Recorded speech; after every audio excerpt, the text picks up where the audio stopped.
Hi hello నమస్తే, this is Prem. ఈరోజు మనం మాట్లాడుకునే టాపిక్ చూసుకుంటే ఫ్రెండ్స్, మీరు ఫోన్పే కానీ, పేటిఎం కానీ, గూగుల్ పే కానీ ఏవి యూజ్ చేయకుండా పర్లేదు, మీ బ్యాంక్ బ్యాలెన్స్ ఎంత ఉందో తెలుసుకోవచ్చు. అది కూడా నేను చెప్పే చిన్న ట్రిక్ను ఉపయోగించి ఫ్రెండ్స్.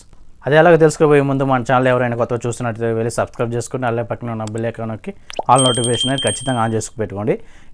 నోటిఫికేషన్ ఆన్ చేయడం వల్ల ఏంటంటే ఫ్రెండ్స్, నేను చేసే ప్రతి ఒక్క ఇన్ఫర్మేషన్ వీడియో మీకు నోటిఫికేషన్ ద్వారా అందుతుంది ఫ్రెండ్స్. మరి ఇంకెందుకు ఆలస్యం, వీడియోలోకి వెళ్ళిపోదామా? వీడియోకి వెళ్ళిపోతే ఫ్రెండ్స్, డిస్ప్లే కొన్ని మొబైల్ నెంబర్లని డిస్ప్లే చేస్తున్నాయి. ఎస్బీఐ అయితే ఎస్బీఐ, ఐసీఐ అయితే ఐసీఐ, కెనరా అయితే కెనరా, ఈ విధంగా డిస్ప్లే అవుతూ ఉన్నాయి కదా. ఈ నెంబర్లని మన మొబైల్ అనేది సేవ్ చేసుకోండి. మన మొబైల్ నెంబర్ అనేది ఖచ్చితంగా బ్యాంక్ అకౌంట్కి రిజిస్టర్ అయ్యి ఉండాలి. రిజిస్టర్ అయిన మొబైల్ నెంబర్ నుంచి ఈ నెంబర్లో ఏ నెంబర్ ఉందో చూసుకొని ఒక చిన్న మిస్ కాల్ అనేది వెంటనే మీకు మెసేజ్ ద్వారా మీ బ్యాంక్ బ్యాలెన్స్ ఎంత ఉందో అది మీకు మెసేజ్ ద్వారా అందుతుంది ఫ్రెండ్స్. ఇలాంటి మరిన్ని ఇన్ఫర్మేషన్ వీడియోస్ కోసం please subscribe to my channel friends.